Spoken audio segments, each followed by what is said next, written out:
you do look at this Duke squad and you try to pick it apart and you try to figure out, okay, what is the way to go and try and attack this team? And I think with Houston, you almost just have to pray for a night like Tennessee had, which is, yes, you play awesome defense as Houston in general, but they also shot incredibly poor. Like Tennessee shot so bad. And so can you get an off night from Duke? We hadn't seen an off night from Duke in a very, very, very long time.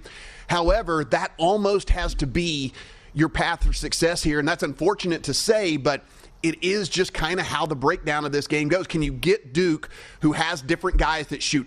Cooper Flagg shoots 38% from three. They have two other guys that shoot over 40%. There's another guy that's shooting at 43%. Can you get those guys to have an off night from deep? And then you have to get it done down low where Houston can at least maybe try to stifle them just a little bit. That's kind of my handicap in this one, and I know it sounds simplistic.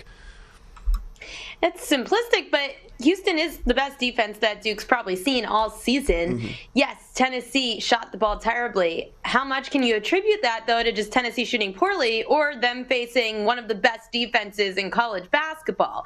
Sampson's D is a very good shot that they're going to cause some problems for Duke. I mean, we saw them already over the weekend. The Bulls couldn't do anything. First half, they scored 15 points, and the line opened pretty high. I mean, you've got Duke at -4.5. against one of the best teams in the country, defensively especially. I have some friends who are booking this line at 2.5, and you've got one of the best backcourts in the country. Cryer, Sharp, I mean, they are just so good defensively, Houston, that I wouldn't lay 4.5 with the Blue Devils. In fact, there is value at Houston being the third long shot on this board. Auburn's the longest shot at 5-1, plus 350 for Houston. If you get the upset here over Duke, then you get them into the championship. I mean, at that point, you could hedge if you want to. I mean, it's a small number to hedge, but still, at least you're setting yourself up for some more opportunities. Houston plus 350 is basically a money line play if you're taking them in the NCAA championship game, and then you can figure out what you want to do with that ticket in the championship round. And we look at this total, 136.5 prevailing out there right now. I think there's a little bit of correlation here. If you like Houston, you're probably looking at an under. I can't imagine you think you want to get in a firefight here with Duke. I think you want to make this ugly. You want to make this, you're betting again on shooting regression from Duke. You're thinking that it's a defensive kind of rock fight type deal.